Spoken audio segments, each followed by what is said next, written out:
Hello YouTube. Hey, it's Dave here with another Watch Love video. This time, I want to do a video about why I believe my Omega Speedmaster might be a sleeping classic. This is the Omega Speedmaster Coaxial chronometer chronograph. I've owned it for about 9 months now. And when I initially purchased it, I really feared that I might have some buyer's remorse because I didn't get the classic Moonwatch Professional with a Hesalite crystal, you know, the one that if you want the Moonwatch, that is the original. That's the one to get. I didn't get it, and I feared that I might have some buyer's remorse. But after owning this for 9 months and appreciating it more and more, I've come to realize that this is a classic piece. Now, I realize that's kind of a bold statement to call this a sleeping classic, or perhaps to refer to it as a future collector's edition piece. And in this video, I want to explain why I believe that. And I should note that I finally picked up a macro lens and will be focusing mostly on up-close shots of the watch. So I hope you enjoy. My love of this watch can be summed up in one word, and that is transition. This is a transition piece, a transition speedy, so to speak. And it's a transition piece in two ways, the design and the movement. So first, the design. This particular Speedmaster is a transition between two classic designs. When one looks at this watch, one instantly recognizes the classic Moonwatch Professional with the triple subdial and the classic subdial spacing. But then several things quickly give away that this is not the Professional. Besides, obviously, the coaxial chronometer label at the top, there's quite an unexpected date window that shows up at 6 o'clock. And if you look closer, you'll see that unlike in the Professional where the subdials almost touch the hour markers, this one has about 1 millimeter of space in between the subdials and the hour marker, which shows you where it went from 42 to 44 millimeters. And even though you have the look of the Speedmaster Professional in 42 millimeters, what you actually have here is the modern Speedmaster casing and design. It's a classic Speedy with a contemporary size.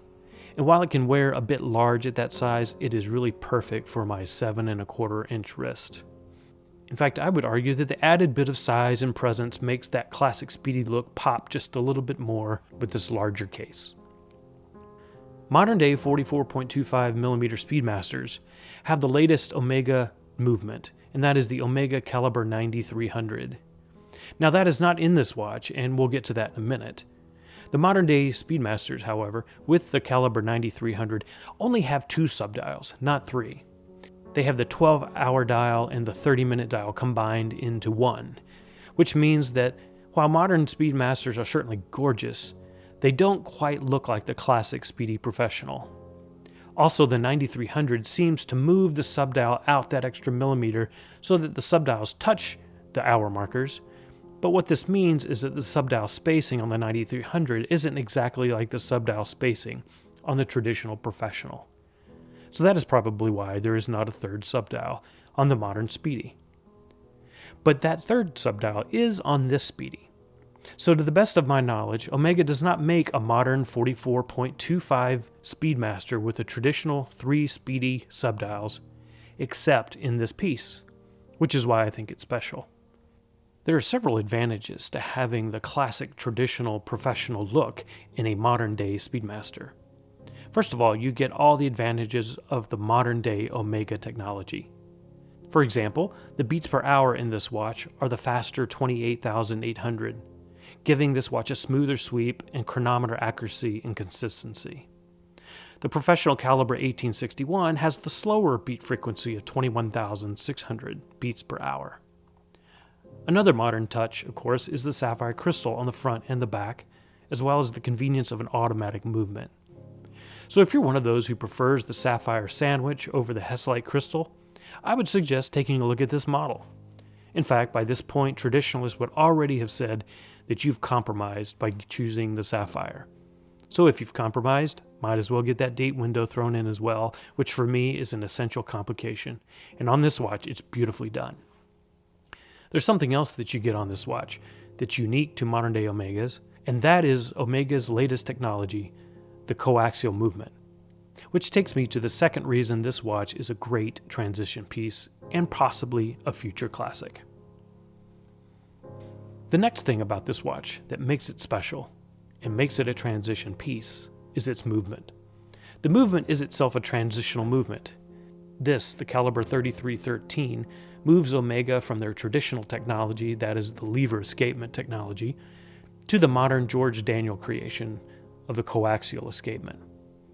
The coaxial escapement is quite important because the escapement is the heart of the mechanical watch, and it's what maintains the oscillations of the balance which regulate the watch itself.